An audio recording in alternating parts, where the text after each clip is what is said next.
दोस्तों, क्या हुआ जब अचानक से अयोध्या में प्रकट हुए साक्षात विभीषण। कलयुग में ऐसा चमत्कार देखकर सबके होश उड़ गए। प्राण प्रतिष्ठा से पूर्व अयोध्या में कई बड़े चमत्कार हो चुके हैं, जिसमें गिद्धों का दिखना, भालुओं का दिखना, जमीन में से मां सरयू नदी का प्रकट होना शामिल है।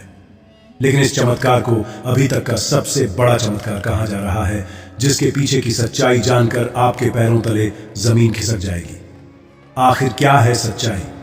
क्या सच में लंका के राजा विभीषण अपने मित्र राम लल्ला से मिलने पहुंचे हैं? क्या विभीषण आज भी जीवित है? ऐसे कई रहस्य से पर्दा उठेगा। दोस्तों, आप देख रहे हैं YouTube चैनल माइंडेड मैन। आज की इसी वीडियो में शुरुआत करने से पहले अगर आप एक सच्चे सनातनी हैं और राम मंदिर बनने से बेहद खुश हैं, तो इस वीडियो को लाइक करें और कमेंट बॉक्स में जय श्री राम जरूर लिखें। अयोध्या में राम मंदिर की प्राण प्रतिष्ठा की तैयारी जोर शोर से चल रही है। 22 जनवरी को राम लला को गर्भगृह में स्थापित किया जाएगा। हर राम भक्त को इस दिन का लंबे समय से इंतजार था। अयोध्या में 22 जनवरी से लेकर 25 मार्च तक कई खास कार्यक्रमों का आयोजन किया जाएगा। इस बीच मंदिर के गर्भगृह के निर्माण का काम 24 घंटे चल रहा है।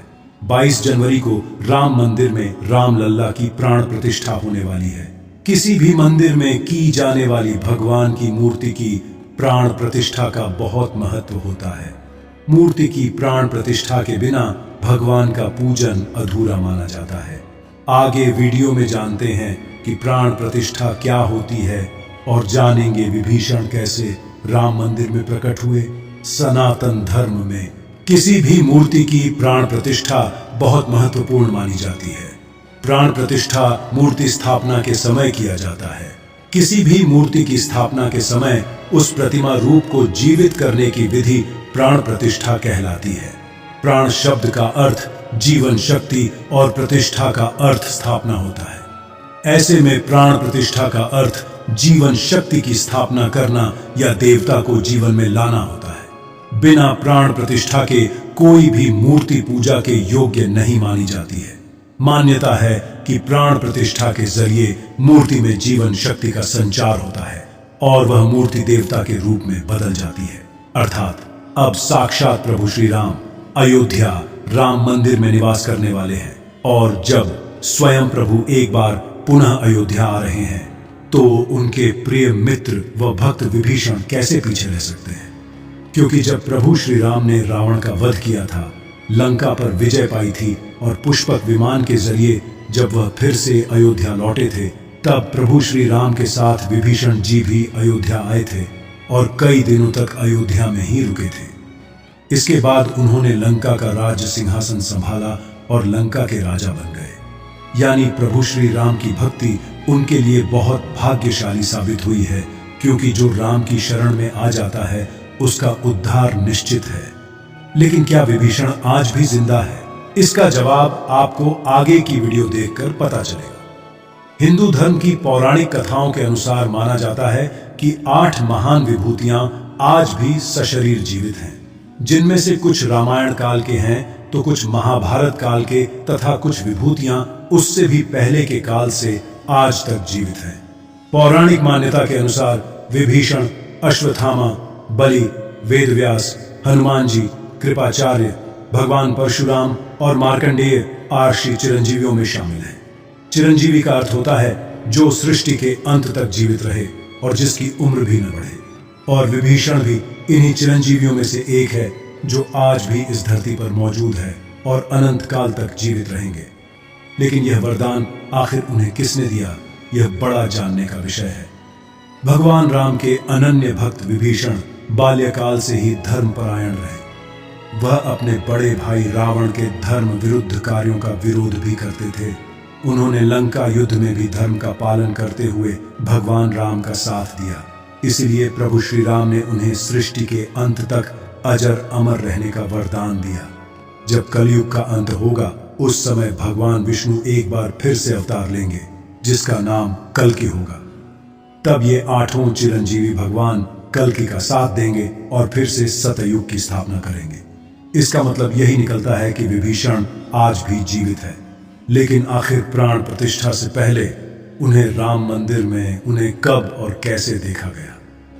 आगे वीडियो में जो घटना हम आपको बताने वाले, उसे सुनकर आपके होश उड़ जाएंगे। ये घटना 11 जनवरी रात्रि 12 बजे की। रोजाना की तरह सभी मजदूर राम मंदिर के गर्भगृह का कार्य करके अपने तंबू में विश्राम कर रहे थे। तभी मजदूरों को मंदिर के अंदर से प्रभु श्री राम के नाम जाप की ध्वनि सुनाई दी। अभी किसी भी अन्य व्यक्ति को रात्रि के समय राम मंदिर में घुसने की अभी अनुमति नहीं है। तब उन्हें ऐसा लगा कि शायद किसी आसपास के मंदिर द्वारा उन्हें ध्वनि सुनाई दे रही होगी, तो सभी मजदूर रात्रि में वापस सो गए। लेकिन सुभाष नाम के एक मजदूर को लगातार यह बात खटक रही थी। उसे वह आवाज राम मंदिर से ही आती प्रतीत हो रही थी, तो उसके मन में जानने की उत्सुकता हुई। आखिर इतनी रात्रि को राम मंदिर के अंदर राम नाम का जाप कौन कर रहा है?